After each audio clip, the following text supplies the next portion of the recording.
ma femme est tombée enceinte de son beau-frère, pour offrir un enfant à sa sœur stérile. Et maintenant, je suis le grand méchant parce que je demande le divorce, tandis que ma propre famille me jette la pierre. Je n'aurais jamais imaginé que le début de la fin de mon mariage commencerait lors d'un repas de famille, censé célébrer un anniversaire. Ce jour-là, tout semblait normal. Le père d'Émilie fêtait ses 60 ans, alors ils avaient organisé un dîner chez sa sœur, Karen. J'y suis allé avec la meilleure attitude, comme toujours, bien qu'à ce moment-là, je commençais déjà à remarquer qu'Émilie était différente avec moi. Je ne parle pas d'une dispute en particulier, mais plutôt de ces changements lents, de ces gestes que l'on ne capte que lorsqu'on connaît bien quelqu'un. Elle évitait mon regard, lorsqu'elle parlait. Elle devenait de plus en plus secrète, dans ses habitudes. Et ce qui m'a le plus choqué, c'est que son téléphone portable, autrefois abandonné sur n'importe quelle surface, était devenu le prolongement de sa main. Il était toujours posé avec l'écran tourné vers le bas, et les notifications sur silencieux. Ce soir-là, pourtant, elle a joué le rôle de l'épouse parfaite. Elle m'a servi à manger, a ri de mes blagues, et m'a même pris dans ses bras par derrière, pendant que je parlais à son oncle. Et je jure que, l'espace d'une seconde, je me suis senti coupable d'avoir douté d'elle. Je ne savais pas que cette culpabilité, on me l'injectait délibérément. Après le dîner, quand tout le monde avait déjà un verre à la main, la conversation a tourné autour de l'éternel sujet, la grossesse que Karen et Dave n'arrivaient pas à obtenir, peu importe le nombre de traitements essayés. Émilie est intervenue avec un commentaire qui, sur le moment, m'a paru innocent. Rétrospectivement, c'était une sorte d'introduction, soigneusement calculée. Elle a déclaré que c'était une injustice qu'un couple si bon ne puisse pas être papa et maman, alors que tant de personnes irresponsables mettaient des enfants au monde, sans même y réfléchir. Karen a pleuré. Dave a hoché la tête. Tous les gens autour ont poussé ces murmures d'empathie forcée, ce que l'on fait quand on ne sait pas vraiment quoi dire. J'ai simplement serré fort la main d'Émilie, comme pour lui dire « je suis là ». Je ne savais pas qu'elle avait pris une décision, sans me consulter le moins du monde. La semaine suivante est devenue un recueil d'indices, que je n'ai pas su déchiffrer à temps. Émilie quittait souvent la maison. Elle disait parfois qu'elle allait accompagner Karen chez le médecin, ou qu'elles allaient se voir pour lui tenir compagnie et lui remonter le moral. Cela ne m'a jamais paru suspect, car j'ai toujours été du genre à faire confiance en premier, avant de me méfier. Ces jours-là, elle a aussi commencé à montrer un intérêt soudain, pour les compléments prénatals. Elle m'a expliqué qu'elle voulait que son corps soit en bonne condition, au cas où nous déciderions un jour d'avoir un enfant. Cela m'a semblé étrange.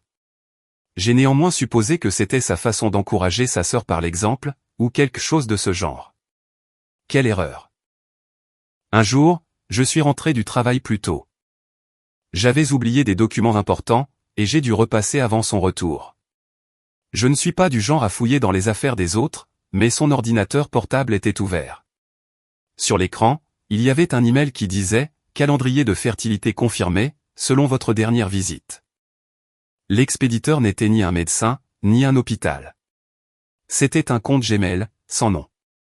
En voyant cela, j'ai reçu un coup en pleine poitrine.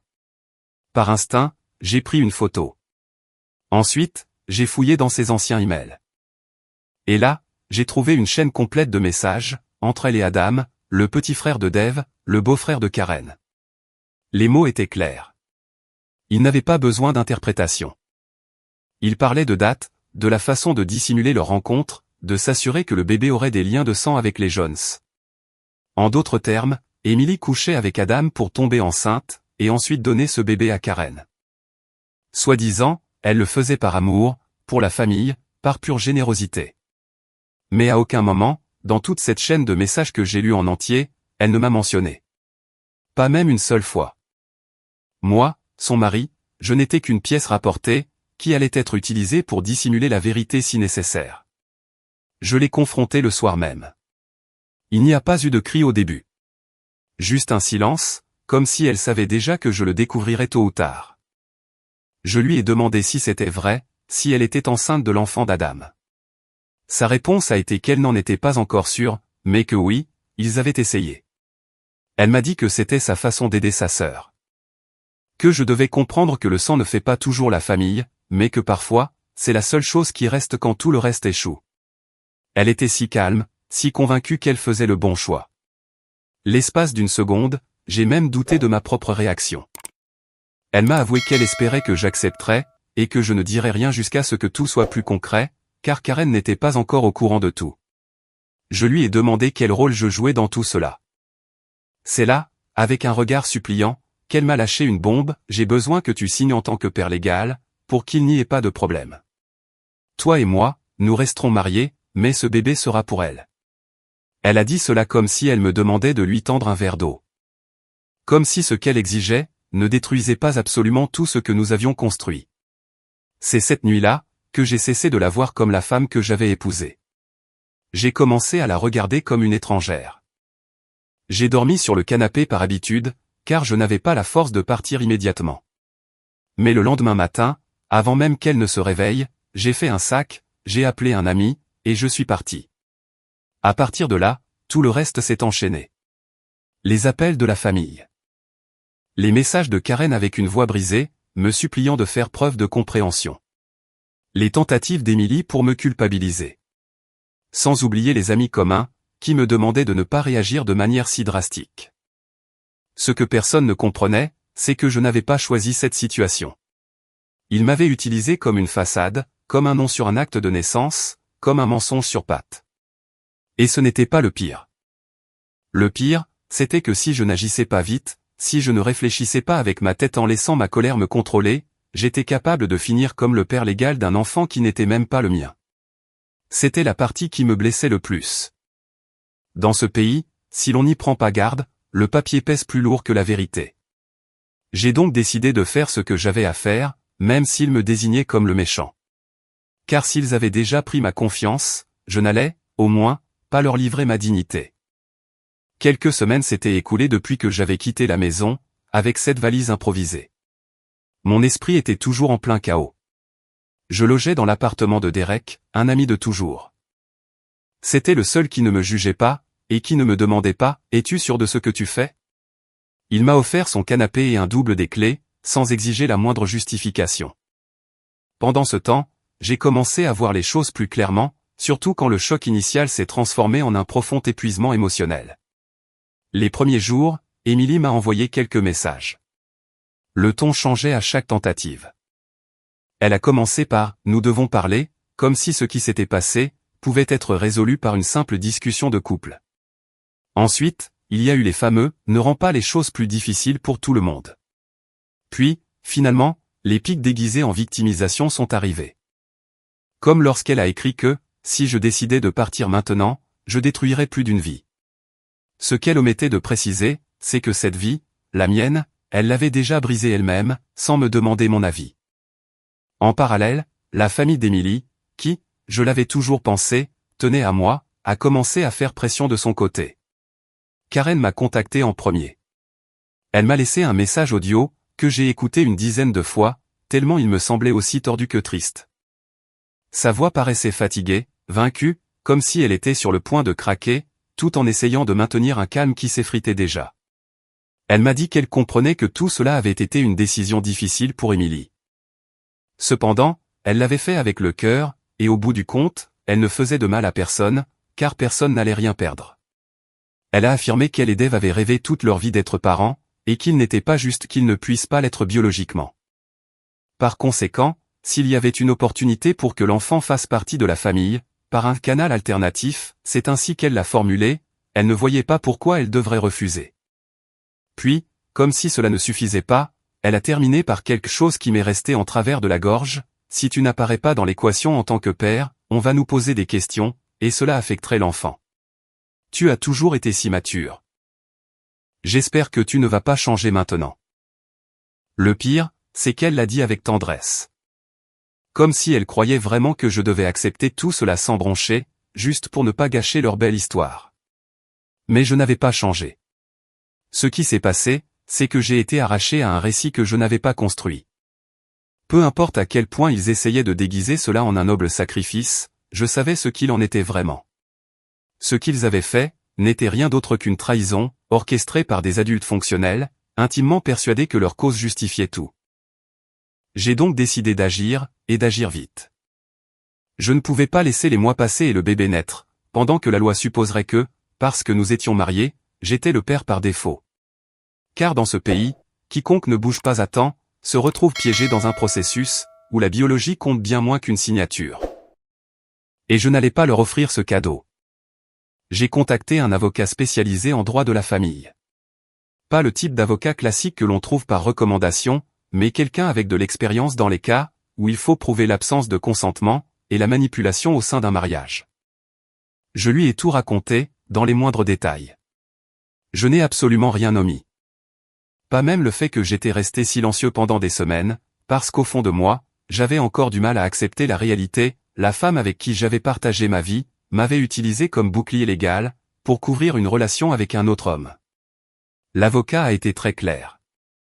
La première chose dont nous avions besoin, c'était d'empêcher que l'enfant soit enregistré sous mon nom de famille, sans preuve.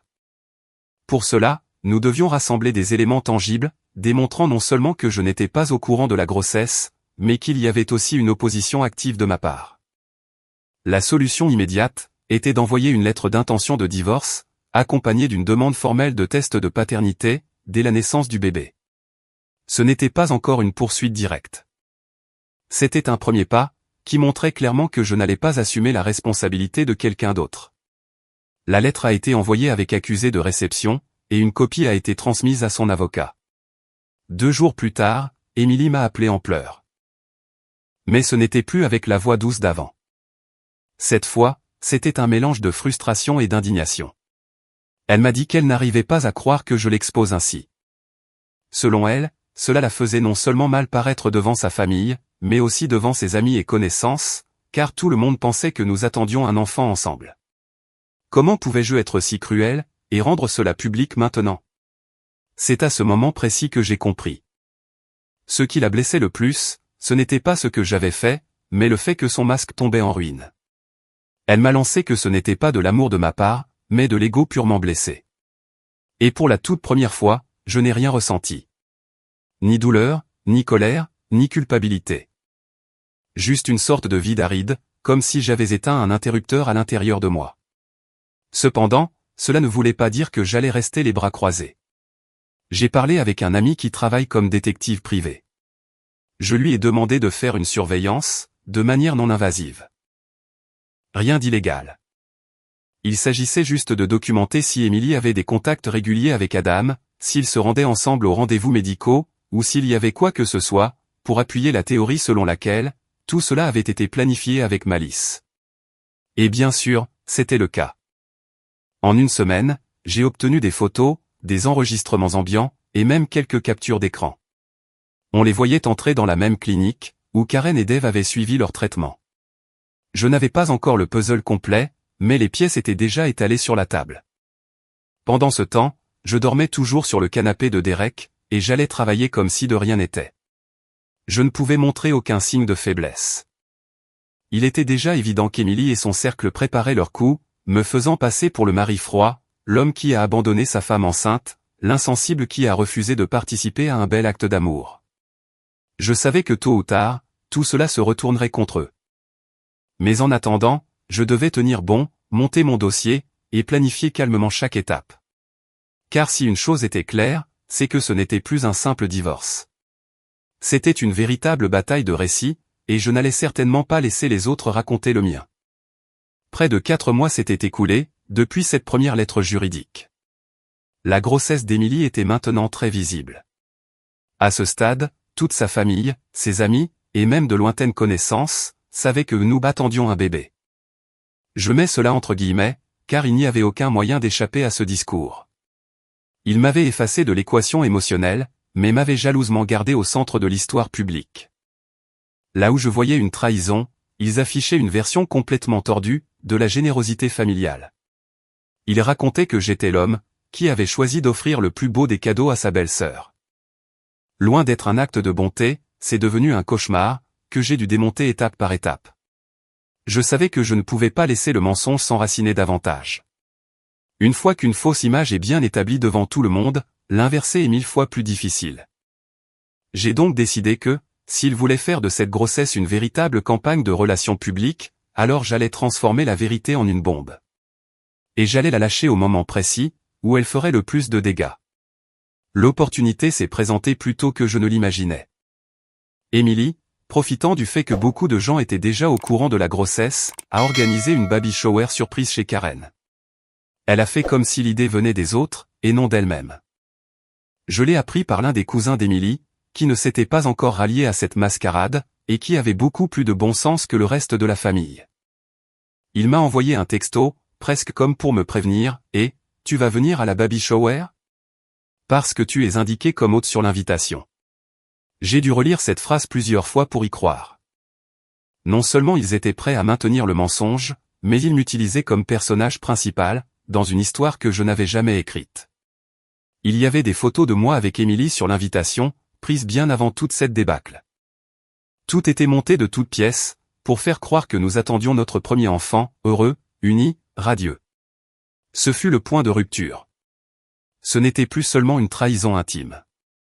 C'était une manipulation délibérée. Elle visait à soutenir un récit public, avec lequel ils espéraient me lier, émotionnellement, légalement, et socialement. Ils avaient besoin que tout le monde croie que cet enfant était le mien. Non pas par amour pour le bébé, mais simplement pour garder intacte la façade de la famille parfaite, qu'ils avaient eux-mêmes construite. Je ne pouvais pas rester inactif. J'ai appelé mon avocat, et je lui ai demandé s'il y aurait des conséquences, si je me présentais pour faire savoir publiquement que je n'étais pas le père. Il m'a répondu que tant que je ne révélais pas d'informations médicales privées, il n'y avait rien qu'il puisse retenir contre moi. Surtout si je le faisais avec des preuves irréfutables. Cette semaine-là, j'ai donc tout préparé minutieusement. J'ai emporté avec moi des copies de la lettre du tribunal demandant un test de paternité, des extraits de messages entre Emily et Adam que j'avais conservés, ainsi qu'un résumé signé par le détective privé. Ce document attestait d'au moins 5 visites conjointes dans des cliniques, des centres de fertilité, et même dans une pharmacie, où ils avaient acheté des compléments prénatals en tant que couple. Ce n'était pas une plainte formelle. Mais c'était un dossier limpide, qui prouvait que je n'étais ni fou, ni un mari éconduit, ni en train d'agir sous le coup de la colère, comme ils aimaient tant me dépeindre. Le jour de la baby shower, je suis arrivé avec un calme que je ne me connaissais pas.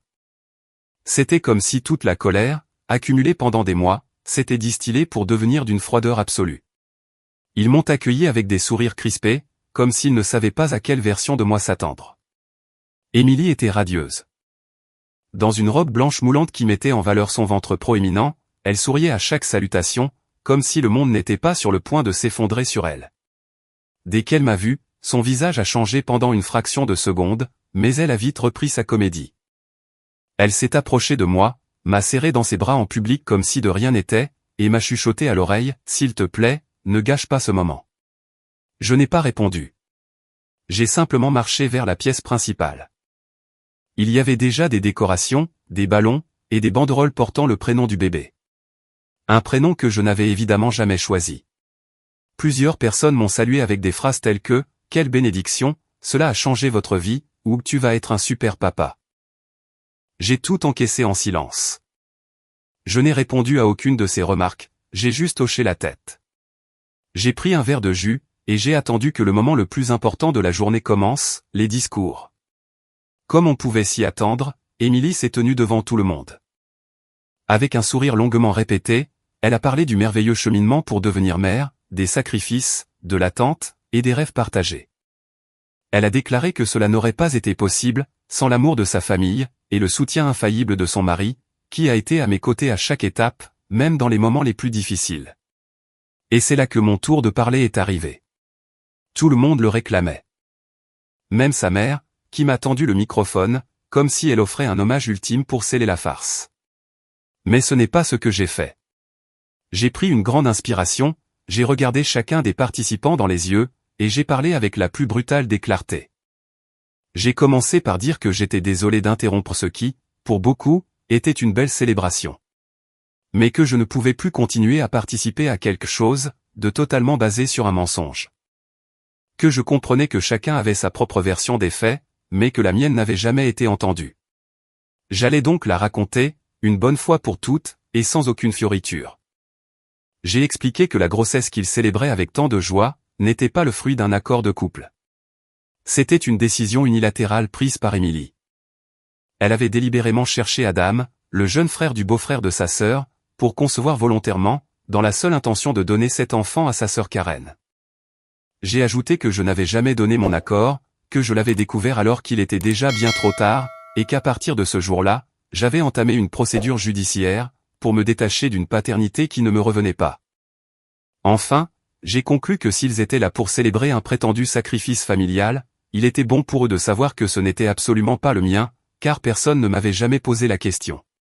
Le silence fut d'une lourdeur absolue. On n'entendait que des respirations saccadées, le bruit lointain d'un mixeur dans la cuisine, puis les sanglots de Karen, qu'elle ne pouvait plus contenir. Émilie a essayé de m'interrompre, mais je ne lui en ai pas laissé l'occasion. J'ai clôturé mon discours en remettant un dossier avec tous les documents, à l'avocat de la famille qui était présent. Oui, ils avaient invité le même type qui s'occupait du divorce d'Émilie.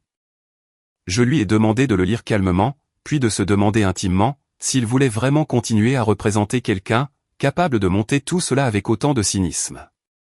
J'ai remercié tout le monde pour leur temps, et je suis parti. Je n'ai pas regardé en arrière. Le soir même, Adam m'a écrit 3 messages, remplis d'insultes. Il m'a traité de traître, de lâche, et d'égocentrique. Il m'a accusé d'avoir ruiné la vie de son frère, la vie de sa famille, et la vie du bébé. Je n'ai pas répondu. Je n'avais plus besoin de me justifier. Ce que j'avais à dire, avait déjà été dit. Le silence que j'ai laissé dans cette pièce, était bien plus assourdissant que n'importe quel autre mot que j'aurais pu écrire. Je savais qu'à partir de là, la guerre allait s'intensifier considérablement. Mais je savais aussi que j'avais posé la première pierre de leur effondrement, et qu'ils ne pourraient plus jamais dire, qu'ils ne savaient pas. Il avait beaucoup neigé cette semaine-là. Le genre de neige qui, non seulement recouvre les rues de blanc, mais vous oblige aussi à rester silencieux, à rester à la maison, et à réfléchir bien plus que vous ne le devriez. Nous étions en janvier. Et avec le début de la nouvelle année, est arrivée la nouvelle qui, bien que je l'attendais, m'a secoué jusqu'au plus profond de mon être. Émilie avait accouché. Ce n'est pas elle qui me l'a annoncé. Je l'ai appris par une notification de mon avocat. Comme nous en avions convenu dès le départ, il a reçu une confirmation de l'hôpital, dès qu'Émilie a été enregistrée pour son travail. Elle savait que l'ordonnance du tribunal exigeait une notification immédiate. Elle n'avait donc aucun moyen de s'y soustraire. Un petit garçon était né. Les photos ont commencé à circuler presque immédiatement, parmi les contacts proches. Karen l'a posté en premier, avec une photo floue du bébé dans les bras d'Émilie, accompagnée d'une phrase qui m'a retourné l'estomac, « Notre miracle est arrivé. Merci à ceux qui l'ont rendu possible. » Cette seule phrase, c'était tout ce dont j'avais besoin de lire, pour confirmer que la pièce de théâtre continuait de plus belle. Le jour où cet enfant est né, je n'étais pas entouré de ballons, de fleurs, d'infirmières ou de couches. J'étais assis sur un banc dans la salle d'audience, attendant que l'autorisation de faire le test ADN soit officialisée. Je suis arrivé avec ma veste trempée par la neige, sans aucune attente, mais avec la ferme conviction que, si je ne faisais pas ce pas tout de suite, il serait irrémédiablement trop tard. Dans ce pays, le simple fait d'être marié au moment de la naissance, fait automatiquement de vous le père légal, à moins que vous ne preniez des mesures immédiates. Et c'était exactement ce que nous faisions. Le juge a signé le document, et l'après-midi même, le prélèvement de l'échantillon était programmé. Ce fut une procédure extrêmement rapide, presque chirurgicale dans sa froideur. Un écouvillon, une signature pour valider l'échantillon de sang, et c'était terminé. J'ai quitté l'hôpital avec les mains gelées et la gorge sèche. Non pas parce qu'il était difficile de respirer avec le froid, mais parce que tout, à l'intérieur de moi, était bloqué. Je n'avais même pas vu le bébé. Je ne le voulais pas. Non pas pour lui, car il n'était coupable de rien dans cette histoire. Mais parce que je savais que si je posais les yeux sur lui, un lien pourrait se créer, un lien qui ne m'appartenait absolument pas. Cela aurait été un autre type de trahison, une trahison envers moi-même. Et je n'étais plus disposé à me trahir davantage. Les résultats sont arrivés 10 jours plus tard. Mon avocat les a reçus en premier, et me les a envoyés par courrier recommandé, sous forme de messages cryptés. Il n'y a eu aucune surprise, mais mes mains tremblaient quand même en ouvrant le document. 0%. Aucune correspondance génétique. L'enfant était le fils biologique d'Adam Jones, celui-là même dont Émilie avait fait son parfait complice, depuis le tout début. Ce papier, officiellement signé par le laboratoire, était mon laissez-passer. En théorie, c'était largement suffisant pour clore le chapitre. Mais la théorie et la pratique vont rarement de pair, lorsqu'il s'agit de couper des liens que la société considère déjà comme acquis. Car même si je savais déjà que, légalement, je n'étais pas le père, le système devait encore le confirmer officiellement. Nous avons présenté les résultats lors de la toute première audience de divorce. Émilie était accompagnée de son avocat. Elle avait des cernes visibles, le visage tiré, les lèvres gercées, comme quelqu'un qui a très mal dormi depuis des semaines. Pourtant, elle restait droite, avec ce regard de quelqu'un qui n'accepte pas d'avoir perdu, même s'il sait pertinemment qu'il n'y a plus rien à sauver. Lorsque le juge a lu le rapport à voix haute, elle n'a rien dit. Pas un seul mot. Son avocat, en revanche, a essayé de faire tourner l'histoire dans une toute autre direction. Elle a fait valoir que, bien que l'enfant ne fût pas biologiquement le mien, j'avais participé à la vie d'Émilie pendant la grossesse. Ce qui, selon elle, pouvait être interprété par le tribunal comme une forme de reconnaissance tacite de paternité. Mon avocat a presque éclaté de rire. Il a sereinement remis au juge les preuves de notre séparation datant d'avant la conception. Puis, il a ajouté les captures d'écran des messages documentant mon opposition à la grossesse, les lettres de séparation légale, les dates de mon départ du domicile conjugal avec une preuve de bail à une autre adresse, et le rapport de surveillance du détective privé. Tout concordait à la perfection, tout était corroboré. Le juge n'a eu besoin que de 10 petites minutes de lecture, pour déclarer qu'il n'y avait aucune raison de me lier légalement à cet enfant. Il l'a prononcé d'une voix basse, mais très claire, il n'y a aucune relation légale, biologique ou volontaire, entre ce monsieur et le mineur. Ces mots, bien que cela ne paraisse pas grand-chose, ont été ma véritable résurrection. Mais il restait encore quelques comptes en suspens. Émilie, dans une ultime et désespérée tentative, avait demandé une pension alimentaire compensatoire. Elle soutenait que pendant le mariage, elle avait complètement arrêté de travailler pour se consacrer exclusivement au foyer, et qu'elle avait donc droit à une aide financière, le temps de réintégrer le marché du travail. Encore une tournure totalement absurde. Non seulement nous avions des preuves formelles que pendant notre mariage, elle avait travaillé en freelance depuis la maison avec un revenu régulier. Mais les virements qu'elle avait reçus d'Adam, en dehors de tout contrat légal, apparaissaient sur ses comptes comme des dépôts récurrents. Mon avocat, comme c'était maintenant devenu une habitude, avait tout imprimé, indexé et vérifié avec soin. Il a montré non seulement les relevés bancaires, mais aussi les registres de paiement pour des services graphiques, qu'Émilie offrait encore activement sur des plateformes comme Upwork et Fiverr. En bref, non seulement il n'y avait aucune dépendance économique, mais il y avait aussi une dissimulation frauduleuse de revenus. Le juge a totalement rejeté sa demande de pension alimentaire. Il lui a même vivement recommandé de chercher des conseils financiers, avant de continuer à intenter des procès, avec des arguments aussi faibles. Quand nous avons enfin quitté le tribunal, Émilie ne m'a pas jeté un regard. Elle a marché droit devant elle, avec son avocat à ses côtés, la soutenant comme si le poids du monde venait soudainement de s'abattre sur ses épaules. Et pour la première fois de toute cette histoire, je n'ai ressenti aucune colère. Juste une sorte de détachement total et apaisant. Cette femme que je voyais sortir du palais de justice la tête basse, n'était plus la personne avec qui j'avais partagé cette année de ma vie. C'était une autre version d'elle-même que je ne connaissais pas, et qui, probablement, avait toujours été là en silence, attendant son heure de gloire pour émerger. Ce n'était plus à moi de la démasquer. C'était maintenant son problème. Mon affaire à moi, c'était de tourner la page, et de bien la tourner. Ce soir-là, je suis retourné dans mon appartement. Il était désormais vraiment le mien, sans canapé emprunté ni carton non déballé dans le coin. J'ai ouvert une bière fraîche. Je me suis assis sur le balcon, et j'ai regardé la neige tomber, avec une tranquillité d'esprit que je n'avais pas ressentie depuis des mois. Je ne me sentais pas triomphant. Il n'y avait d'ailleurs rien à fêter. Mais pour la première fois depuis que tout ce cauchemar avait commencé, je n'avais plus à me défendre contre une histoire que je n'avais pas écrite. Et cela, dans cette guerre acharnée de versions, c'était déjà une victoire bien suffisante. Au moment où l'été a fini par arriver, ce qui avait commencé comme un sombre secret déguisé en bonnes intentions, était devenu un incendie incontrôlable, qui avait ravagé toute la famille Jones. La chute ne fut pas immédiate. Elle fut progressive, comme ces fissures qui apparaissent sur un mur porteur. Au début, on pense qu'elles ne sont qu'esthétiques, jusqu'au jour où l'on entend le craquement sourd, et que tout s'effondre. Après l'audience de paternité, et le rejet catégorique de la pension alimentaire par le juge, Émilie a tenté de se faire discrète. Elle est restée totalement silencieuse sur les réseaux sociaux. Elle a cessé de parler de notre bébé, et a soigneusement évité de mentionner mon nom, même dans des contextes purement juridiques. Mais l'histoire lui avait déjà échappé des mains. Sa sœur Karen, celle-là même qui, pendant des mois, m'avait demandé de faire preuve d'empathie et de maturité, faisait maintenant face à un problème bien plus grand, que sa prétendue incapacité à concevoir, son propre mariage tombait en ruine. Et ce qui restait en dessous des décombres, était un bourbier de secrets, de trahisons, et de conséquences que personne n'avait voulu prévoir.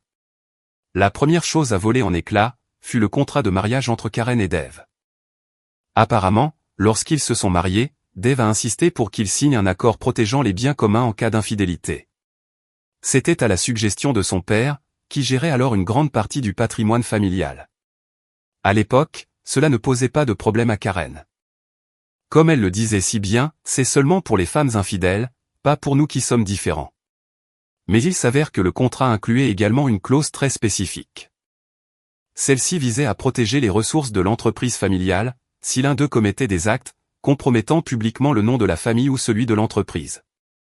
Et le fait que sa propre femme se soit prêtée à l'orchestration d'une grossesse dans le dos de son mari, en utilisant son propre frère comme complice, avec une couverture médiatique involontaire en prime, rentrait parfaitement dans cette catégorie. Je n'ai pas tout découvert d'un coup, bien sûr. Ce furent des fuites qui me sont parvenues par des connaissances, des commentaires de tiers, qui ont commencé à faire surface dès qu'il a été su qu'Adam avait été purement et simplement renvoyé de l'entreprise familiale. Et oui, car comme je l'imagine, non seulement Dave n'était pas au courant que son petit frère avait participé à ce don intime, mais il a aussi découvert qu'Adam avait utilisé les ressources financières de l'entreprise, pour couvrir les frais liés à la grossesse. Il n'était pas très difficile de remonter la piste, paiement aux cliniques spécialisées, virement à Emily, réservation d'hôtels douteuses pendant la période fertile. Tout provenait de comptes qui, apparemment, étaient très mal audités. Lorsqu'ils l'ont confronté lors d'une réunion interne sous tension, Adam a essayé de se justifier. Il a plaidé que c'était pour la famille, que ce bébé changerait tout pour eux. Mais personne ne l'a cru. Dave, humilié et furieux de cette trahison, l'a licencié de l'entreprise sur le champ, et lui a formellement interdit toute participation future au capital. Adam a également reçu une assignation en justice pour fraude à l'entreprise. Et bien que la somme ne fût pas colossale, elle était suffisante pour ouvrir une enquête formelle, et geler tous ses comptes pour une durée indéterminée. Au milieu de toute cette tempête, Karen a essayé de s'accrocher au seul clou brûlant qui lui restait, le bébé. Malgré le fait que l'enfant ne soit pas légalement le sien, et c'est là que les choses se compliquent encore plus, elle a essayé de faire enregistrer le bébé, comme un enfant adopté de manière informelle. C'est une démarche qui est non seulement intenable juridiquement aux États-Unis, mais qui l'a aussi laissé complètement exposé à un problème bien plus profond. La mère biologique était toujours Emily, et le père légal, par défaut, devait être Adam. Mais tous deux étaient en plein divorce conflictuel, sans aucune intention de l'élever ensemble. Ce qui s'est passé ensuite, était presque inévitable. Karen a intenté une action en justice contre Adam, pour détresse émotionnelle, rupture de contrat moral, et violation des devoirs conjugaux. Cette action s'appuyait en partie sur leur fameux contrat de mariage, et sur une série de mets dans lesquels Adam lui disait qu'il ne s'impliquerait plus avec Emily, parce que cela reste entre toi et moi. Ce qu'elle ignorait naïvement, c'est que cette phrase précise allait devenir une arme à double tranchant. La plainte a été acceptée par le juge, en partie parce que l'affaire était devenue tellement médiatisée dans le comté, que toute tentative de la discréditer ne faisait qu'empirer considérablement les choses. Ainsi, ce qui, au départ, n'était qu'un problème de chambre à coucher entre 4 adultes consentants, était devenu un litige commercial, juridique, public et familial. La presse locale a commencé à lancer des rumeurs persistantes, surtout lorsque les documents du tribunal ont fuité sur un forum de quartier très actif. L'histoire était là, étalée aux yeux de tous, brute et sans aucun phare. Une femme qui se prête à une grossesse de substitution sans le consentement de son partenaire. Un jeune frère qui utilise allègrement les ressources de l'entreprise pour faciliter l'acte. Une épouse trahie qui finit par plaider au tribunal pour obtenir les biens de son mari. Et un homme qui, ayant été le premier à prendre la parole, semblait maintenant être le seul à s'en être sorti la tête haute. Et pourtant, cela ne voulait pas dire que je me sentais en paix. Ce qui m'a le plus surpris ces jours-là, c'est la façon dont des messages ont commencé à affluer sur mon téléphone. Ils venaient de personnes qui m'avaient auparavant regardé avec dédain, ou qui s'étaient volontairement éloignées par respect pour le parcours d'Emily. Des voisins, des membres de la famille, des amis, et même 2 collègues de travail d'Émilie qui m'avaient supprimé de leurs réseaux sociaux sans explication, m'ont écrit pour s'excuser. Ou simplement pour me dire qu'ils ne savaient pas toute l'histoire. L'un des plus significatifs est venu de la mère d'Émilie. C'est une femme avec qui je n'avais jamais eu de relation particulièrement étroite, mais qui avait toujours été très cordiale.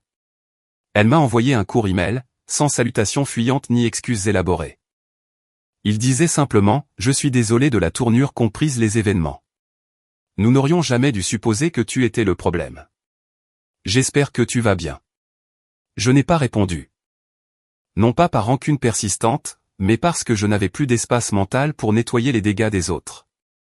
Que chacun s'occupe de ses propres ruines. En parallèle de tout cela, ma vie a commencé à prendre un rythme très différent.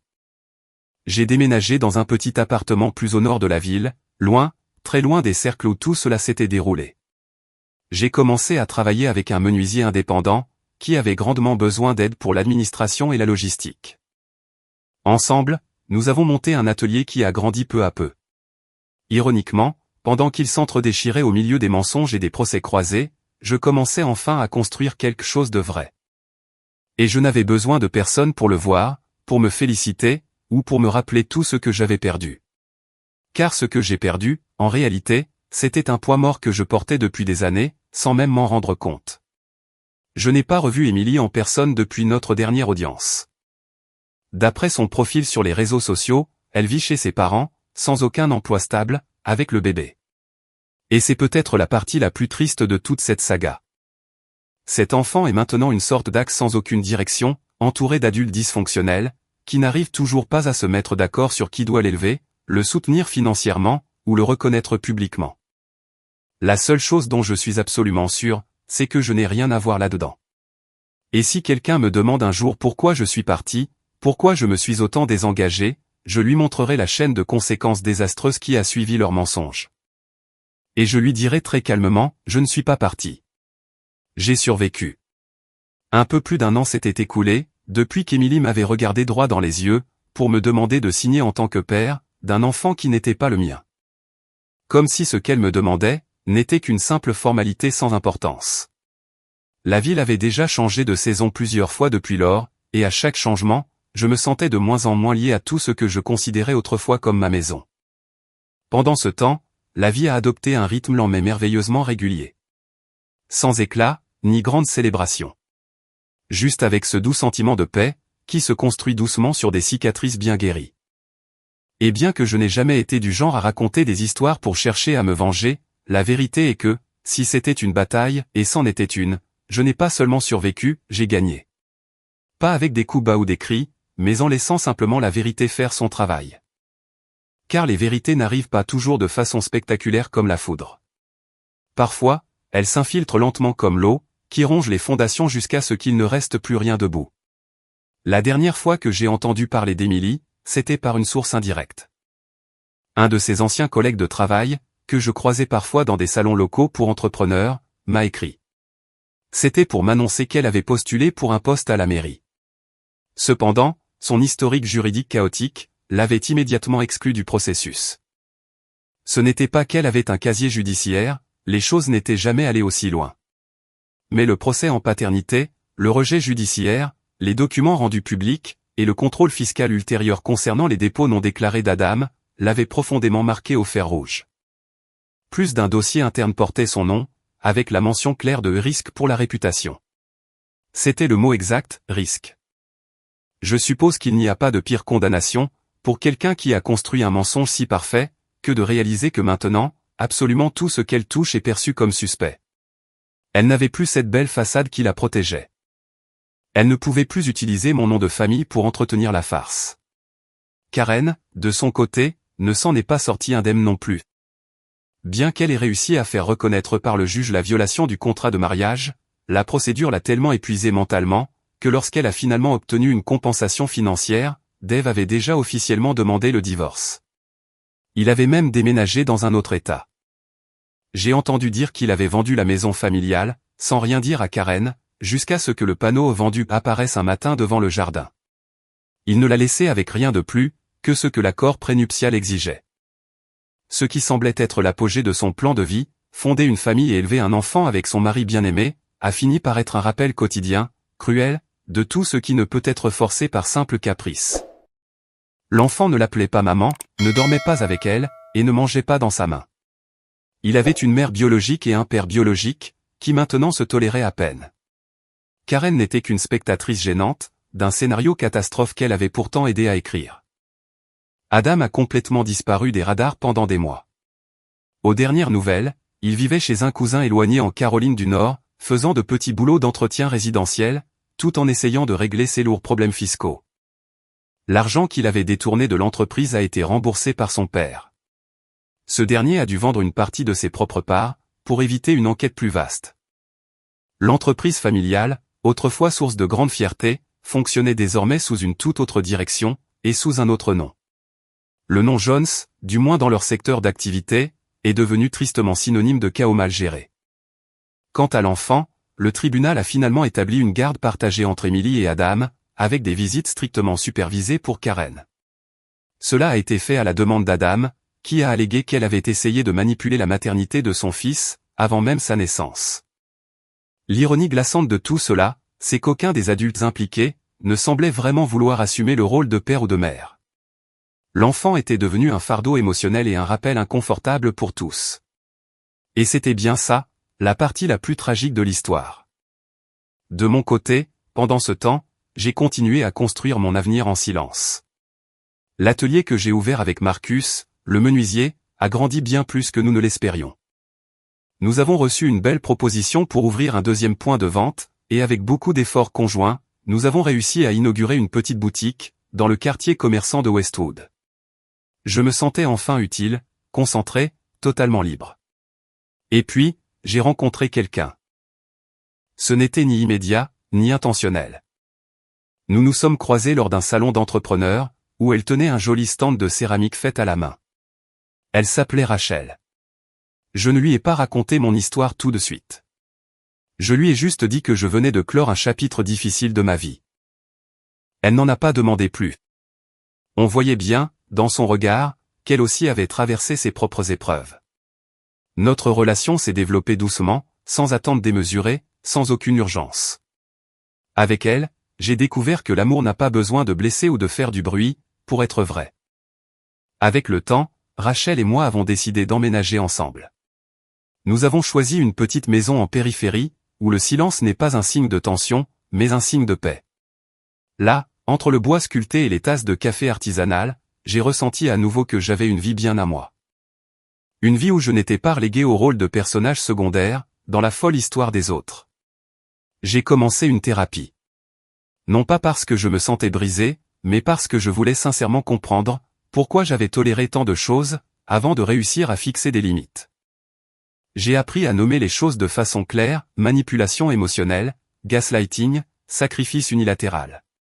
J'ai appris qu'il n'est pas toujours nécessaire de crier pour se défendre, mais que le silence ne peut pas non plus être éternel. Et surtout, j'ai appris à me pardonner. Non pas d'avoir fait confiance, mais d'avoir mis si longtemps à réagir pour me protéger. Je n'ai jamais cherché à me venger, au sens traditionnel du terme. Je n'avais pas besoin de les voir ruinés. J'avais juste besoin de m'en sortir la tête haute. Que mon nom, mon histoire, et ma version des faits, ne se perdent pas au milieu de leurs discours bien répétés. Et je pense sincèrement que j'ai réussi. Car au final, pendant qu'ils luttaient pour maintenir en vie un mensonge qui leur échappait de toutes parts, je me suis contenté de dire la vérité. Calmement, avec des preuves solides, et avec beaucoup de patience. Et maintenant que je vois cela avec du recul, je comprends qu'il n'y a pas de punition plus sévère que celle-ci, que chacun doit vivre avec le poids exact de ce qu'il a fait, sans pouvoir rejeter lâchement la faute sur quelqu'un d'autre.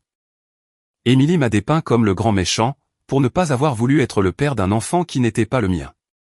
Aujourd'hui, si quelqu'un pose la question, personne ne doute de qui était qui dans cette histoire. Personne n'a besoin d'explications supplémentaires, de clarifications ou de documents. Car la vérité, même si elle prend parfois du temps, trouve toujours un moyen de se faire entendre. Et parfois, comme dans mon cas, elle le fait dans la seule langue que les menteurs ne peuvent manipuler, le silence absolu de celui qui n'a plus rien à prouver.